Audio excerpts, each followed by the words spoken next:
God, y'all, I just saw this video. I was like, oh my goodness, did she really do it? I've been hearing the toxicology report has been out there, but I've been hearing a lot of stuff. But I came across this video. They're saying that Nancy is involved and some secret autopsies has been leaked out. You know, the autopsy that's supposed to be for the grand jury. I don't know how true this is. I just saw the video. I was like, we need to watch this to find out what's really going on. So make sure you guys like, share, subscribe, and comment. Let me know your thoughts about this.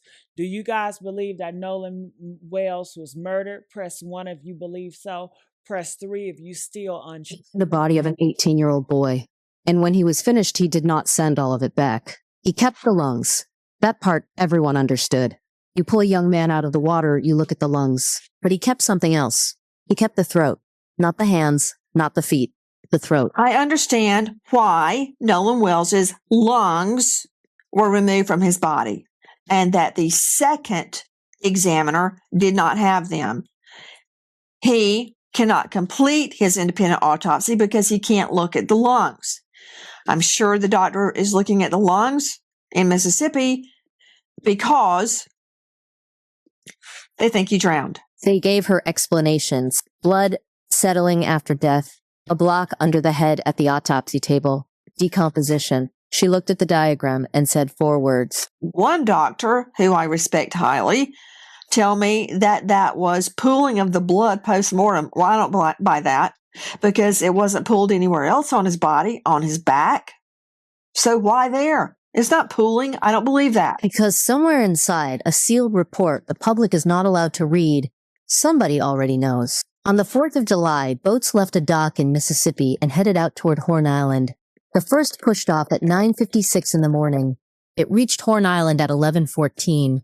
On board was Nolan Xavier Wells, 18 years old, a college football player, and by every account given since, he was the one who documented everything, the one who never put the phone down. Very concerning, only because anyone who's ever been around Nolan will tell you at social gatherings, he's taking videos, he's taking pictures, he's even come up to me when I'm getting ready to go to bed. Hey, Ma, come on, take a picture of me.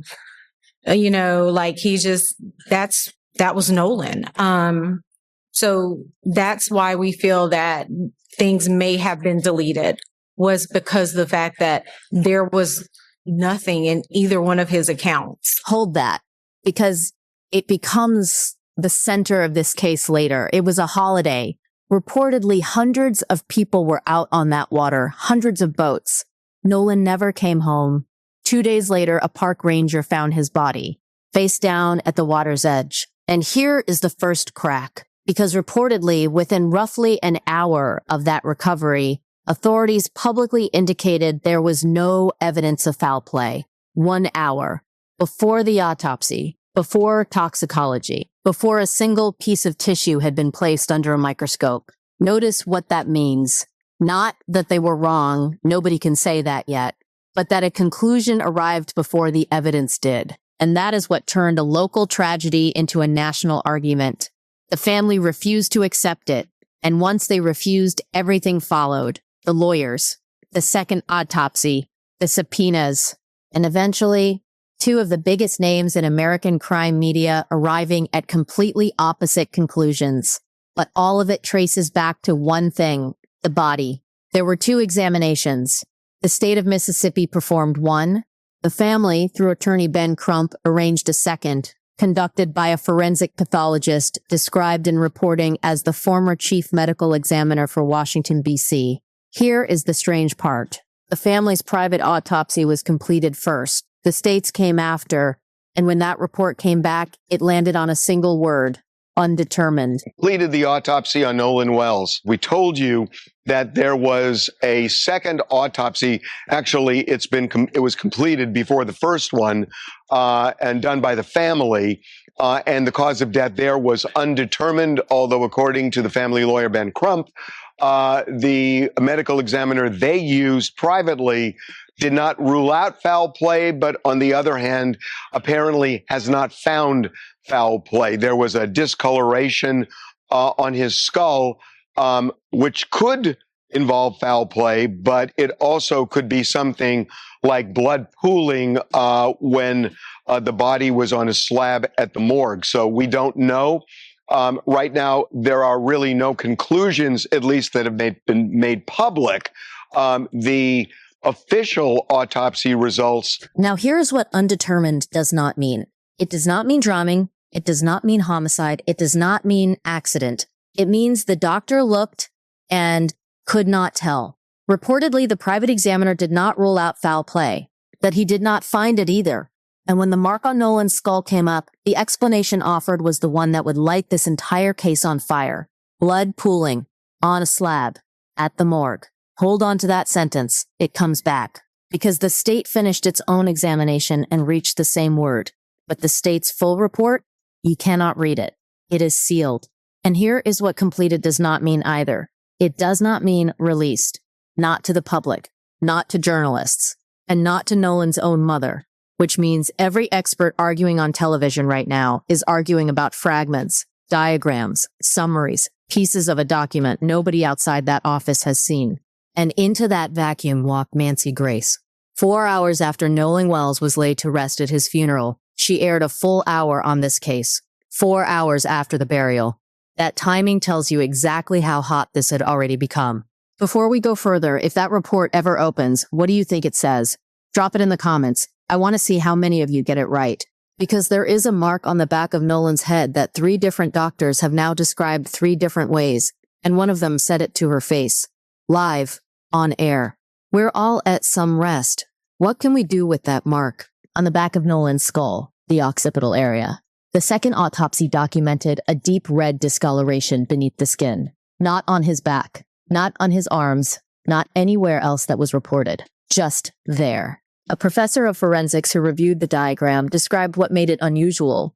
He said the highlighted area had margins, edges. He said it almost looked like a rectangle. And in his words, when you begin to see things like that, you think about patterns. He explained that the second examiner had performed a multi-layered dissection, down through skin, through fat, through the muscle underneath, layer by layer, something that had not been done in that manner before. And then he delivered the part that stops the story cold. Decomposition. The body had been in the water. By the time that dissection happened, the tissue was compromised. And so the doctor's own conclusion, written into his own report, was that he could not make a determination one way or the other, pending investigation. Notice this. The most detailed examination anyone performed on that mark ended in the same place the first one did. Nobody knows. But Judge Greg Mattis looked at the very same finding and did not hedge at all. He said he does not call it discoloration. He calls them bruises. He described it as appearing that someone had pressed a hand to the back of Nolan's head. And he said that in his assessment as a judge weighing evidence preliminarily, there is reasonable suspicion that a crime has been committed. He also invoked Mississippi in 1955, Emmett Till.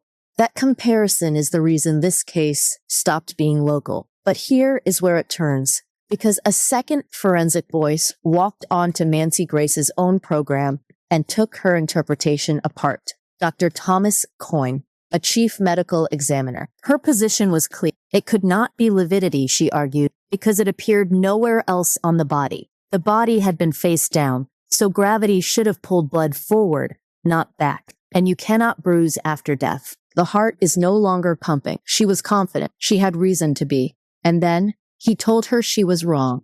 No, that's not correct. It's not bruising. It's this red discoloration. If it was actual hemorrhage or hemorrhage in the tissue, which is a bruise, then they would have called it hemorrhage in the tissue. They're calling it red discoloration. When a body, especially a decomposing body, is on its back, it has to get transported from wherever the body is recovered to the autopsy facility. It remains in the autopsy. His explanation was this. The report does not say hemorrhage. It says red discoloration. And those are not the same thing. If there had been true bleeding in the tissue, the report would have called it hemorrhage. Then he explained why it might appear only there. During an autopsy, the head is opened and the scalp is reflected back. The back of the body is never opened at all. The incision runs down the front, which means the tissue behind the skull gets examined and the tissue of the back does not. So the discoloration may have been reported at the back of the head for one reason only. That is the only place anyone looked. Notice what that does. It does not prove the mark is innocent. It proves we cannot compare it to anything because nothing else was checked. Nancy did not accept it. She said it settled nothing. But then she said the most honest line anyone has spoken about this case, that without the full autopsy, they are 5 blind men, each one touching a different part of the elephant, each one certain they know what they're holding. So who do you believe? The former prosecutor or the medical examiner? Tell me below, because the comments on this one are going to be split. And that brings us back to the throat, because the mark is arguable. The throat is not. The first medical examiner retained the organs of the neck, the larynx, the pharynx, the trachea, and reportedly the hyoid, a small bone in the neck that did not accompany the body when the second doctor received it. Nancy Grace's argument was blunt. They did not remove his toe. They did not remove his elbow. They did not remove his eyes. They took his throat. Somebody, she argued, had a reason. And Dr. Coyne gave the clinical answer, which is more unsettling than the accusation. Well, I'll say anytime that you investigate a drowning, it's considered to be a diagnosis of exclusion, right? So you have to figure out why a person went into the water in the first place and why they couldn't get out.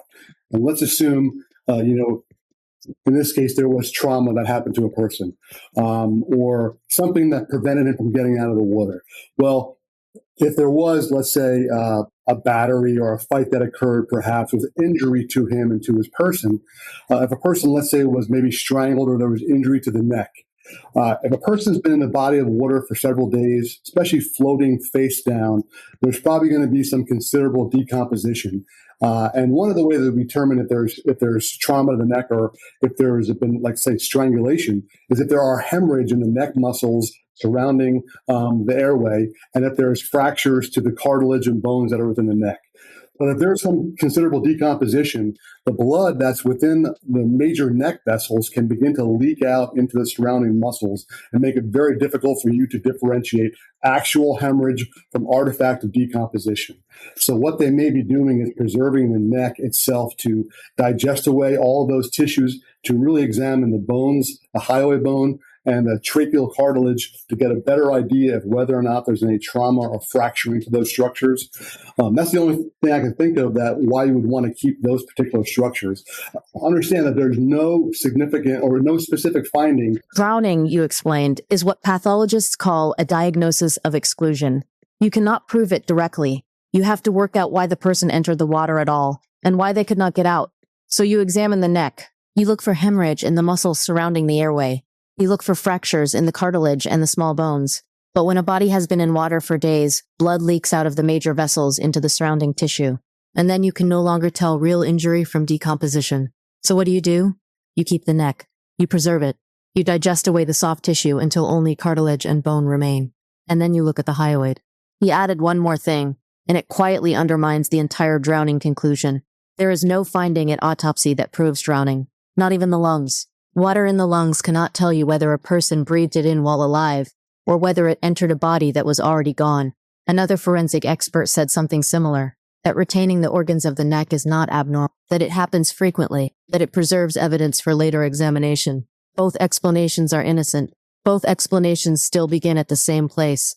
Somebody decided the neck was worth keeping.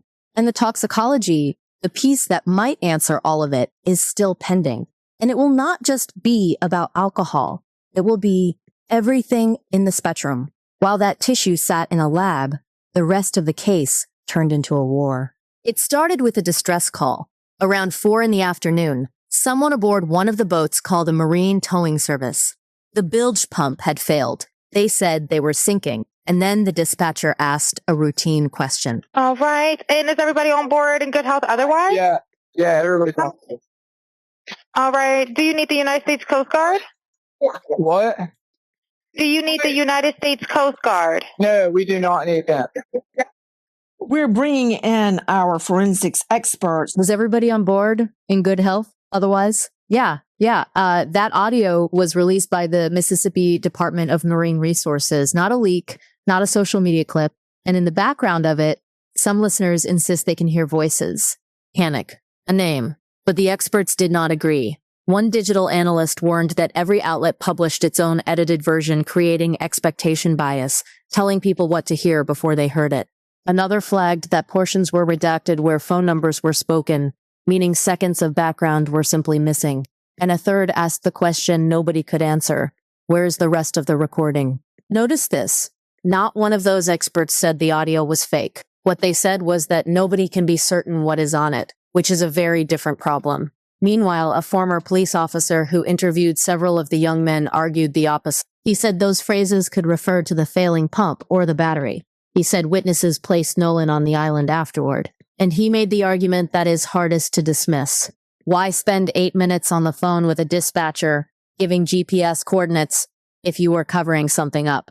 It is a fair question, and it deserves a fair answer. Then 3 things happened that damaged his own account. The first was reception. The explanation for Nolan's empty phone had been poor signal, no service on the island. So Lancey played a later portion of that same call. Sure, it's working on. Yeah. All right. Is the boat sinking or you have it aground? We were thinking, yeah. Is it aground is the question? Oh, we're not aground. We are in 17 foot of water. We're in 31 foot of water. All right. Have to ask. What do you want to do? Do you want to be towed back? I want to get this boat unsank and towed back, yes. All right. Where would you like it towed to, sir? You can tow it to Ocean Springs Harbor or Port Bayou launch. You know, it just struck me. He's got reception. Why is everybody saying you can't make calls and you can't take pictures because there's no reception? He's out in the middle of the water at those coordinates and he's got reception. Remember that? Remember that, Alexis Tereszchuk, Crime Stories investigative reporter? Clear voice, water depth, cow destinations, a full conversation. He had reception. The second was the polygraph. The same officer told her the young men had passed polygraph examinations. Under questioning, that clarified into something else, a voice stress analysis. Not the same instrument, not the same standard. And the third was Katie. The friends had reportedly said Nolan stayed behind because of a girl he had just met. Katie was found.